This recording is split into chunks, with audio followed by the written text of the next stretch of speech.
San Roque, abogado contra la peste, 16 de agosto. En los albores del siglo XIV eran ya muy intensas y frecuentes las relaciones entre los diversos países de la cristiandad. Multitud de veleros berberiscos que arribaban a los puertos de la Europa meridional traían no pocas veces, entre sus ricos cargamentos, los gérmenes de las pestes que asolaban por entonces comarcas enteras. En esta sazón, vino al mundo un hombre prodigioso que, con la sola señal de la cruz, daría la salud a los apestados. Un hombre que no solo curó mientras vivía en la tierra, sino que desde el cielo sigue protegiendo con su intercesión poderosa a los que se encomiendan a él para ser preservados o curados de tan terrible azote. Este hombre fue San Roque.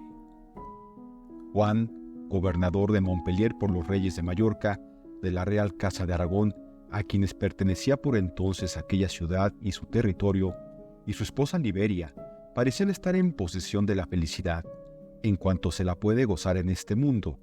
Las riquezas afluían a su casa, los pobres pregonaban su caridad generosa, los peregrinos su amable hospitalidad y todo su ferviente devoción. Algo, sin embargo, nublaba la dicha de aquel cristiano matrimonio. Avanzaban en edad y no tenían ningún hijo, bien que con instancias lo pidiese al Señor. Su perseverante oración agradó al Altísimo, y por los años de 1295, la virtuosa Liberia llegó a ser madre de un precioso niño al que llamaron Roque. No falta, sin embargo, quien diga que el nombre de Roque o Roc lo tenía de sus ascendientes, pues la historia dice que personajes de este nombre habían sido cónsules de Montpellier durante el siglo XIII. Creció el niño en tan cristiano hogar e hizo suyas las virtudes de sus padres, hasta el punto de olvidarse de sí mismo por pensar en los demás. Veíasele de continuo ocupado en socorrer a los pobres y a los peregrinos. Sus palabras, llenas de afabilidad y mansedumbre, conquistábanle inmediatamente los corazones. Roque constituía la alegría de sus padres y de toda la ciudad de Montpellier. En día no muy lejano sería su mayor gloria. Si quieres ser perfecto. Pero un día llamó la muerte en la puerta de aquella casa. Tendido Juan en el lecho del dolor, llamó a su hijo, que ya tenía 18 años, y diole la última bendición, acompañándola con sabios y saludables consejos. Roque prometió guardarlos fielmente. Muerto su padre, dispuso la celebración de solemnes exequias. No había transcurrido un año entero cuando la muerte arrebató también a su virtuosa madre. Dentro del orden natural de los sentimientos, aquellos duros golpes tenían que haber causado en el alma del joven penosísima impresión. Su inexperiencia y la circunstancia de ser ya de por sí tan sensible a los dolores humanos poníanle frente a una difícil contingencia. En aquel trance revelóse con todo su esplendor la grandeza de Roque. Hubo de doblegarse ante el rigor de la desgracia, pero no cedió ni un punto en su profunda y bien arraigada fe.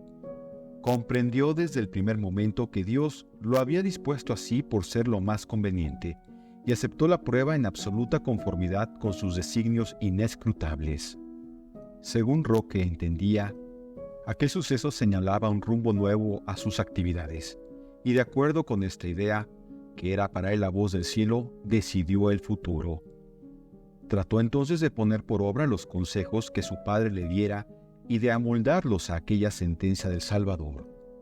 Si quieres ser perfecto, vende cuanto tienes, da el precio a los pobres y sígueme. Dócil Roque a esta inspiración, vendió la hacienda, distribuyó su importe entre los menesterosos y cedió a un hermano de su padre los derechos de sucesión. Desprendida así su alma de todo cuidado terrenal, púsose un remendado hábito de peregrino, y sin más provisiones que un vacío morralillo y un ardientísimo deseo de caridad y penitencia, emprendió el camino de Roma. Curación de los pobres apestados. Guardaba Roque absoluta pobreza y solo se alimentaba con las limosnas que él pedía por amor de Dios. Considerábase dichoso si recibía afrentas e injurias. Triste, en cierto modo, si una mano amiga le prodigaba cuidados que él no creía merecer. De este modo llegó a Aquapendente, ciudad de los estados pontificios, en donde la peste causaba grandes estragos, especialmente entre las gentes pobres. Un hombre vulgar habría cedido al movimiento de pánico que produce el solo anuncio de la proximidad de cualquier epidemia, y huiría de aquel lugar sin tener en cuenta siquiera el puntillo de honra que mueve a muchos a afrontar el peligro. Roque era desconocido en Acquapendente, y así como había pasado inadvertida su entrada en la ciudad, de igual manera lo hubiera pasado su salida. Pero su caridad, que corría parejas con el espíritu de fervor religioso que le llevaba a visitar los sepulcros de los santos apóstoles Pedro y Pablo, le inspiró un vivo deseo de asistir a los apestados. Presentóse pues en el hospital para ofrecerse en calidad de enfermero, mas temeroso el administrador de que la maligna peste se cebara presto en un joven de aspecto tan delicado, púsole por delante los inconvenientes de aquella ocupación y rehusó el generoso ofrecimiento. Insistió nuestro santo diciendo: ¿no puede acaso Dios dar a sus siervos la fortaleza necesaria para cumplir lo que se han propuesto, movidos por el solo deseo de su gloria? Parecía haber fracasado en su santo propósito, pues tuvo que reiterar la súplica durante varios días. Venció al fin su constancia y logró entrar al servicio de los enfermos, a cuyo cuidado se entregó desde el primer instante con abnegación heroica. Recorrió las salas de los apestados y lavaba a estos las heridas, hacíales la cura uno por uno y trazaba sobre ellos la señal de la cruz, con lo cual muchos de ellos se sentían repentinamente curados. Recorrió después las casas de la ciudad, sanando a cuantos apestados hallaba. Corrióse por la ciudad la voz de la santidad de Roque.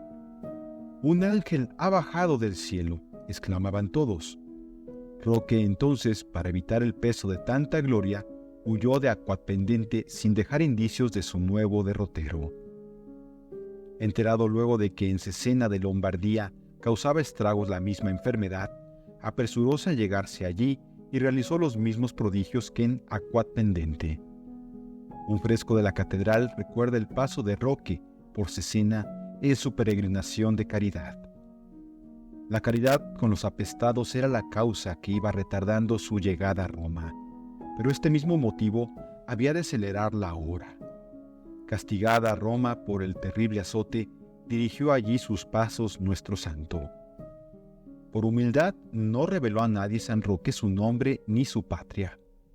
3 años vivió en Roma entregado a obras de devoción, y cuando hubo satisfecho la primera por sus continuas oraciones ante los sepulcros de los apóstoles y de los mártires, visitó otras ciudades italianas castigadas por la peste, para seguir en ellas su programa de caridad, al que acompañaron nuevos prodigios que sembraron por doquier la fama de nuestro santo. Frente a la prueba. Detúvose un día en Plasencia, dirigióse al hospital y púsose a curar a los enfermos. Rendido de cansancio y vencido por el sueño, tuvo durante él una visión. Envuelto en una muy resplandeciente aureola, aparecióse un ángel y en nombre del Señor le dijo: «Siervo fiel, tu valor ha sido grande al dedicarte por amor mío a remediar los males de tus hermanos.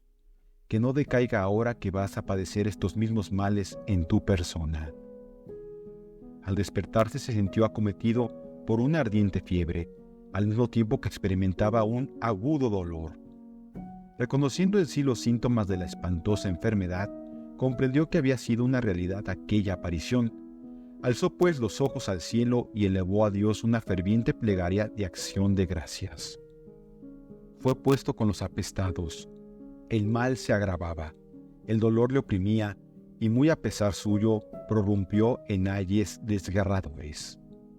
Mas no por ser ocasión de molestia para sus compañeros, se fue arrastrando trabajosamente hasta la puerta. Los transeúntes, ante el temor de quedar contagiados, pretendían obligarle a entrar, pero él, que no quería ser carga para nadie, salió a duras penas de la ciudad y dirigióse a un bosque próximo, en donde una cabaña deshabitada le iba a servir de asilo. Al agudo dolor que experimentaba, añadióse una sed devoradora, ocasionada por la ardiente fiebre y agravada por la carencia de agua. «Oh Dios de clemencia», exclamó, «gracias porque me das ocasión de padecer por ti. Solo te pido que no me desampares». No bien hubo acabado de pronunciar esta oración, cuando de improviso brotó a su lado un manantial de agua purísima, y con ella lavó sus llagas y refrescó sus abrasados labios, con lo que sintió inmediatamente alivio. Experimentó también los efectos del hambre, y Dios le deparó alimento por manera milagrosa, según cuentan los biógrafos de este modo. Cerca de la cabaña de Roque había magníficas casas de campo, a las que los ricos de la ciudad acudían huyendo de la peste. Uno de ellos, llamado Gotardo, noble además de rico, observó un día que durante la comida, uno de sus perros tomaba de la mesa un panecillo para desaparecer con él rápidamente. No dio Gotardo importancia al hecho, que juzgaba travesura y voracidad del animal.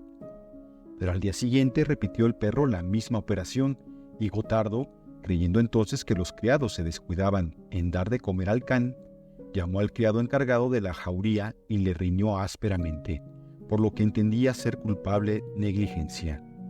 Protestó el criado diciendo que a todos los perros, sin excepción alguna, daba abundante alimento, y así quedaron las cosas hasta el tercer día, en que el perro se presentó en el comedor y repitió el hurto sin atender amenazas. En vista de ello, siguió el caballero al perro y vio que se adentraba en el bosque y depositaba el pan junto a un enfermo abandonado, el cual recibía la refección con grandes muestras de gratitud. En la mente de Gotardo surgió esta reflexión: gran amigo de Dios debe ser este hombre, ya que los animales le sirven y obedecen. Entonces se aproximó a Roque y preguntóle cariñosamente cuál era su dolencia. «Soy un apestado», respondió el santo, «por lo cual os ruego que os alejéis de mí, pues os exponéis a quedar contagiado». De regreso a su casa, púsose Gotardo a considerar el hecho de que había sido testigo. «Mi perro», se decía, «es más caritativo que yo». Y avergonzado de su cobardía, regresó a donde estaba el enfermo, el cual, viendo en ello la voluntad de Dios, aceptóle muy complacido a su lado. El rico convertido en pordiosero. Gotardo quedó trocado en criado del pobre peregrino. Ya no quiso volver a su castillo por temor de contagiar a los suyos, pero el perro dejó de llevar la ordinaria provisión, cosa que desconcertó a Gotardo. «¿Con qué nos sustentaremos?», preguntó a Roque. «Tomad mi capa», repuso éste, «e id a mendigar el sustento por esos contornos». Excesiva parecía la humillación para un personaje de todos conocido, mas obedeciendo a la voz del espíritu y al consejo del santo, partió sin replicar. Por lo general, Gotardo recibía injurias y malos tratos en vez de la limosna requerida, pero ¿qué importaba? Los ángeles contaban sus pasos y presentaban a Dios la paciencia con que recibía tales afrentas. Tras una jornada larga, pudo llevar al enfermo 2 panecillos. Roque se alegró al saber que su bienhechor había padecido por amor de Jesucristo. Acompañado del nuevo solitario, volvió a Plasencia, y habiendo hecho la señal de la cruz en las calles y en el hospital, en el mismo punto sanaron los enfermos que estaban tocados de la peste, y toda la ciudad quedó libre de aquel terrible azote. A vista de tan portentoso prodigio, todos concurrieron en tropel y acompañaron a Roque hasta su choza, dando gracias a Dios. En el camino oyó nuestro santo una voz del cielo que le decía: «Roque, siervo mío fiel, ya estás sano. Torna a tu patria y practica allí obras de penitencia por las que merezcan la dicha de ser contado entre los elegidos. Yo estaré contigo en todas tus tribulaciones y penas».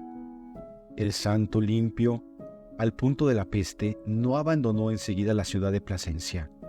Había conquistado un alma para Jesucristo y quiso, antes de partir, asegurar su perseverancia. Gotardo escuchaba gustoso los consejos de Roque y avanzaba en el camino de la perfección. Había renunciado a las riquezas y honores de que disfrutaba y vivía en la espesura de un bosque una vida de pobre y olvidada, consagrada totalmente a Dios. Roque, su amigo y maestro, fuele afirmando en la práctica de la oración y mortificación, hasta que le juzgó seguro en el nuevo género de vida. Determinó entonces no dilatar por más tiempo el cumplimiento de la orden que del cielo recibiera. En cuanto a Gotardo, se desconoce la fecha de su tránsito. Algunos autores le dan en sus historias el título de santo. Prisionero inocente. De regreso a Montpellier, encontró la ciudad en guerra, fue detenido por espía y como tal conducido al gobernador, que era su mismo tío, el cual había sucedido en el gobierno al padre de nuestro santo. Como Roque se había obstinado siempre en no descubrir quién era, el gobernador también le tuvo por espía y después de haberle maltratado, le condenó a cárcel perpetua. El consuelo espiritual y la alegría interior de nuestro santo, cuando se vio encarcelado y tratado con tanto menosprecio en su mismo país y por su propio tío, fueron inefables. La cárcel de Roque era un inmundo calabozo en donde no penetraba ni un rayo de luz. Allí estuvo el santo 5 años enteros sufriéndolo todo por amor de Jesucristo. Como si esto fuera poco, rehusaba por espíritu de mortificación todo alimento cocido. Hería a golpes su pecho, desgarraba su cuerpo con disciplinas y pasaba en oración casi todo el tiempo del día y de la noche, cual si fuese aquella su celda de penitente. Mas he aquí que un día una luz deslumbradora disipó las tinieblas de aquella cárcel. Jesús venía a anunciarle su pronta libertad. Oyóse entonces una voz que decía con cariñoso acento: Roque, fidelísimo siervo mío, he aquí llegada tu hora. Tus penas tocan ya a su fin. Prepárate, que vas a entrar definitivamente en mi gozo. Roque pidió perdón de sus culpas y luego suplicó al Señor que todos los que recurrieran a él quedaran preservados o curados de la peste. Hecha esta súplica, tendióse sobre la tierra, alzó los ojos al cielo y entregó su benditísima alma al Señor. Sucedía esto el 16 de agosto de 1327. Así que murió Roque, por las rendijas de la puerta de su calabozo empezó a salir una luz clarísima que pasmó a los guardianes.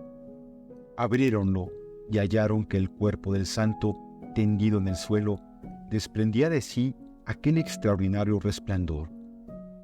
El suceso fue referido al gobernador de la ciudad.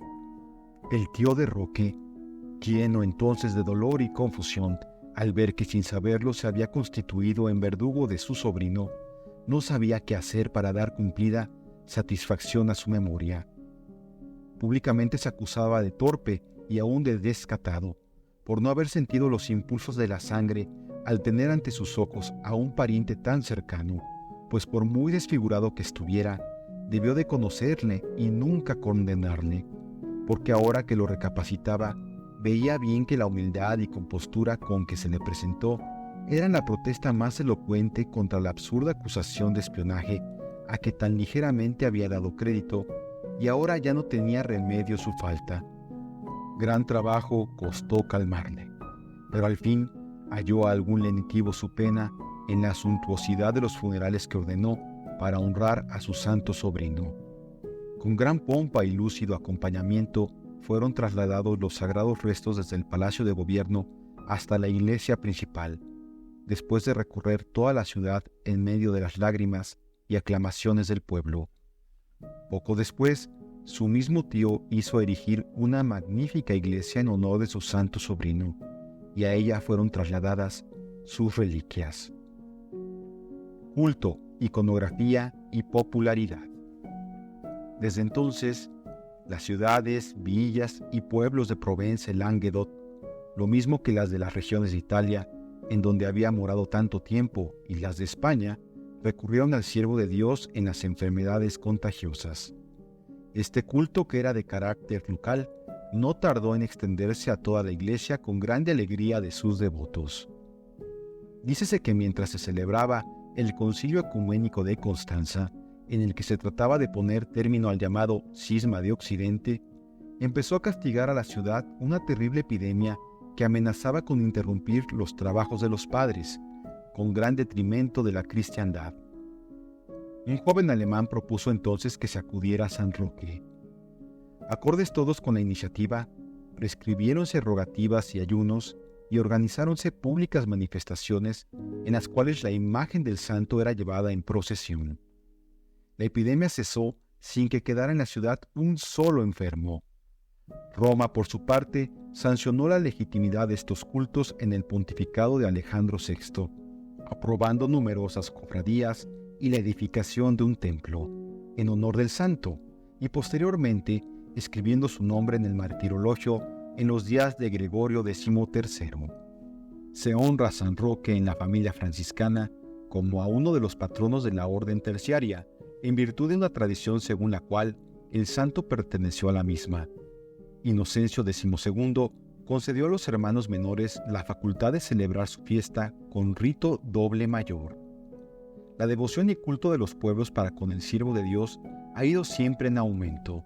Es una prueba de ello la iconografía del santo, tan rica y variada. Lo mismo la pintura que la escultura no han cesado desde el siglo XIV de representar a San Roque en las épocas más características de su vida, unas veces curando a los apestados, otras recibiendo de un ángel el anuncio de su enfermedad, ya aceptando el pan que Dios le enviara por medio del perro, ya, en fin, acabando su vida en la cárcel. La ciudad de Montpellier honra especialmente al santo peregrino, celebrando su fiesta con gran solemnidad. Tiene allí una magnífica iglesia a la que acuden los pueblos a implorar su protección. Debemos decir, sin embargo, en honor de la verdad, que San Roque no es solamente conocido en Montpellier, sino popularísimo en España, Francia e Italia, donde se celebra su día con extraordinaria solemnidad. Hubo un tiempo en que su fiesta se guardaba como fiesta de precepto. Muchos pueblos le tienen por patrono. Se le invoca especialmente como abogado contra las epidemias y epizootias, es decir, en favor de los hombres y para los casos de peste entre animales.